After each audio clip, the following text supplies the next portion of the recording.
नमस्कार दोस्तों, स्वागत है आपका कहानी चौपाल में। आज की कहानी का नाम है लापता। सारी उम्मीदें टूटने लगी थीं।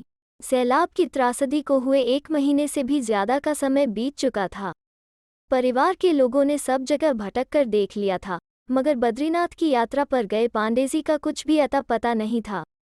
पांडेजी का नाम न तो जिंदा बचने वालों की सूची में था, न ही मरने वालों की सूची में। पांडेजी मलबे के किसी ढेर के नीचे दबे थे, या सैलाब के भयानक और तेज बहाव के साथ बहकर किसी खट या नदी में चले गए थे। इसके बारे में कोई भी ठीक से कुछ नहीं कह सकता था। उनको अनगिनत लापता लोगों में शामिल मान लिया गया था।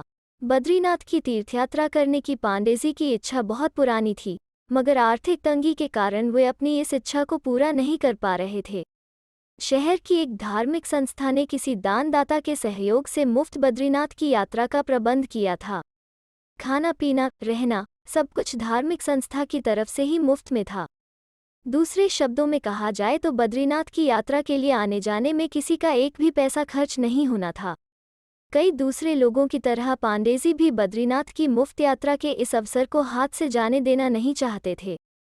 पत्नी सावित्री से सलाह मशविरा किए बगैर ही जल्दी में पांडेजी ने मुफ्त यात्रा करवाने वाली धार्मिक संस्था में अपना नाम पंजीकृत करवा दिया।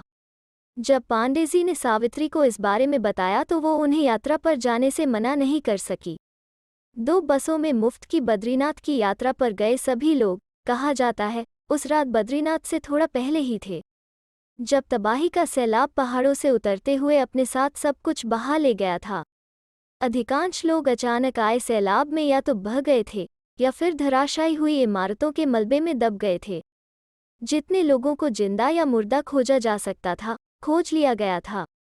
सरकार अब कह रही थी कि जो लोग जिंदा या मुर्दा नहीं मिल सके थे, उनको लापता लोगों की सूची में शामिल कर लिया जाएगा। पांडेजी का भी कोई अता पता नहीं था, इसलिए उनका नाम भी लापता लोगों में शामिल था। लापता होने का अर्थ था न ही जिंदा और न ही मुर्दा। रो रो कर सावित्री की आंखों के आंसू भी जैसे सूख गए थे। पति के जिंदा होने की उम्मीद खत्म होने पर अब उसे दूसरी चिंताएं सताने लगी थीं। सबसे बड़ी और तात्कालिक चिंता थी परिवार के भरण पोषण की। घर में पहले ही से आर्थिक तंगी थी। तंगी की वजह से ही बड़े लड़के सुमित को कॉलेज की पढ़ाई अधूरी छोड़नी पड़ी थी। इन दिनों वो किसी नौकरी की तलाश में मारा फिर रहा था। छोटा लड़का गोपाल घिसट कर अपनी स्कूल की पढ़ाई पूरी कर रहा था। उसे स्कूल की फीस या किताब के लिए कई बार मिन्नतें करनी पड़ती थीं। सावित्री की सबसे बड़ी और जानलेवा चिंता जवान हो रही बेटी सुमन को लेकर थी।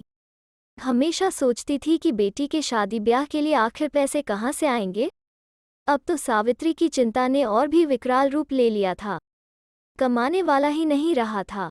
शादी ब्याह तो दूर की बात थी, अब तो 2 वक्त की रोटी की ही समस्या सामने खड़ी थी।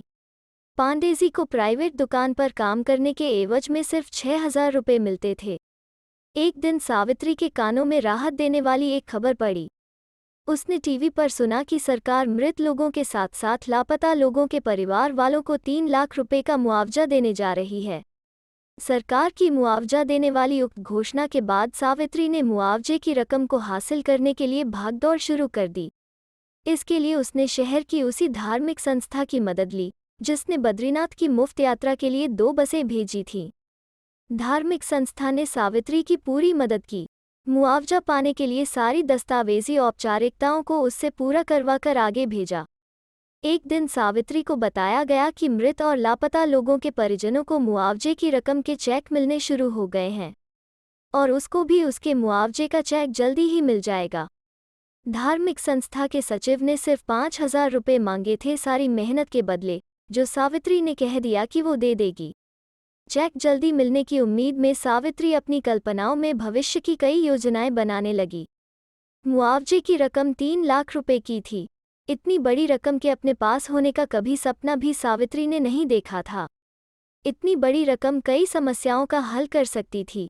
सावित्री इस रकम से नौकरी के लिए भटक रहे अपने बड़े लड़के को कोई छोटा मोटा धंधा करवा सकती थी।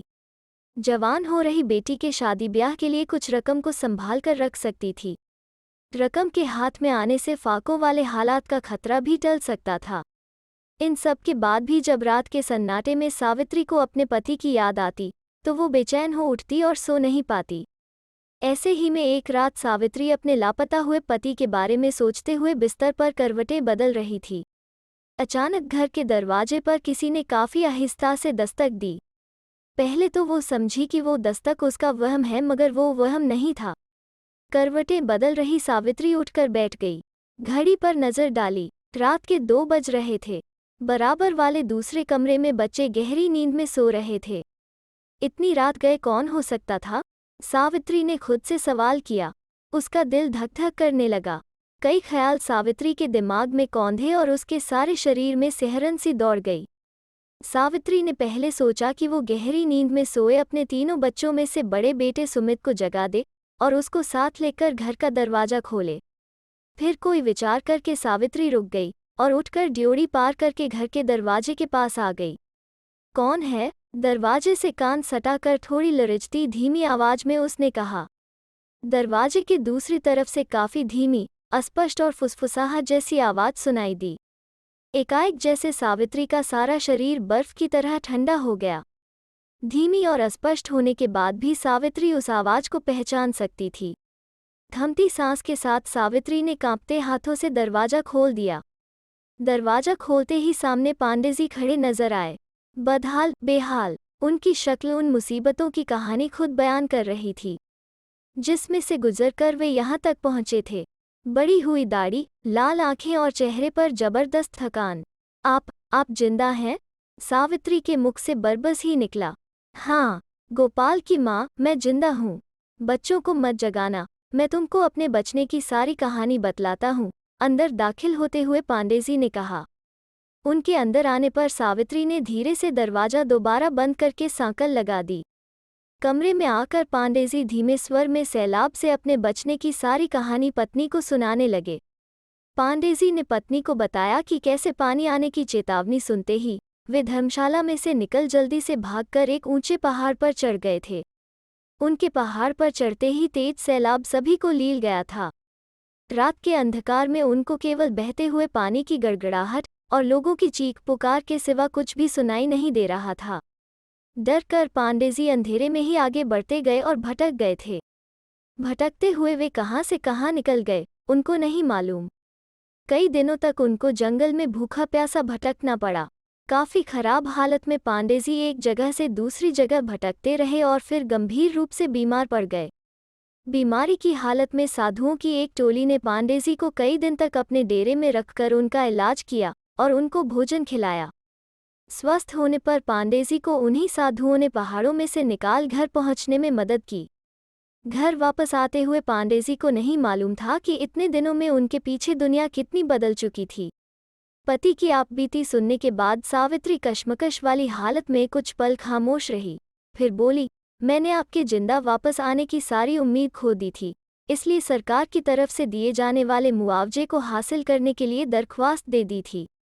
मुआवजे की रकम अगले कुछ दिन में मिलने ही वाली है, मगर उससे पहले आप ही सही सलामत वापस आ गए। सावित्री के शब्दों में खुशी के अंदर छिपा जैसे एक दर्द भी था। पांडेजी एकाएक जैसे किसी सोच में पड़ गए। मुआवजे की रकम कितनी है? कुछ विचार करते हुए पांडेजी ने पूछा। 3 लाख रुपए, सावित्री ने जवाब दिया। बहुत बड़ी रकम है। इतनी बड़ी रकम के अपने पास होने का सपना भी शायद हम लोगों ने कभी नहीं देखा था। एक ठंडी सांस भरते हुए पांडेजी ने कहा, हाँ, रकम बड़ी है, मगर आपके जीवन से बड़ी नहीं। नहीं सावित्री, जीवन अपनी जगह है और पैसा अपनी जगह। इतने पैसों से हमारे परिवार की किस्मत बदल सकती है। हमें ऐसा कुछ नहीं करना चाहिए जिससे दरवाजे पर आए लक्ष्मी वापस लौट जाए। आप कहना क्या चाहते हैं?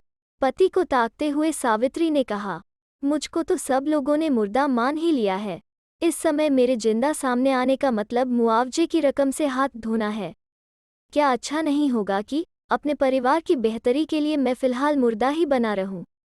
पांडेजी ने कहा। क्या? सदमे वाली हालत में पति को देखते हुए सावित्री ने कहा, बच्चे अभी सो रहे हैं सावित्री, इससे पहले कि वे जागरें मुझको यहाँ से जाना होगा।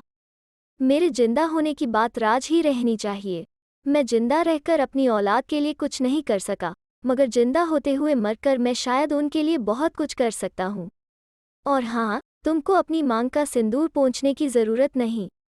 एक तो तुम जान गई हो कि मैं जिंदा हूँ, दूसरा लापता इंसानों की गिनती न जिंदा इंसानों में होती है और न ही मुर्दा इंसानों में। इसलिए दुनिया भी तुम्हारी भरी हुई मांग पर उंगली नहीं उठा सकती। अब चलता हूँ। सुबह होने से पहले मुझे इस मोहल्ले से ही नहीं बल्कि इस शहर से भी बाहर निकल जाना होगा। अपनी जगह से उठते हुए पांडेजी ने कहा। सावित्री की आंखों में आंसू छलक पड़े। उसने झुककर पति के कदमों को छू लिया। तो दोस्तों, कैसी लगी आज की कहानी? अगर अच्छी लगे तो शेयर, लाइक और चैनल को सब्सक्राइब जरूर करें। फिर मिलते हैं एक नई कहानी के साथ।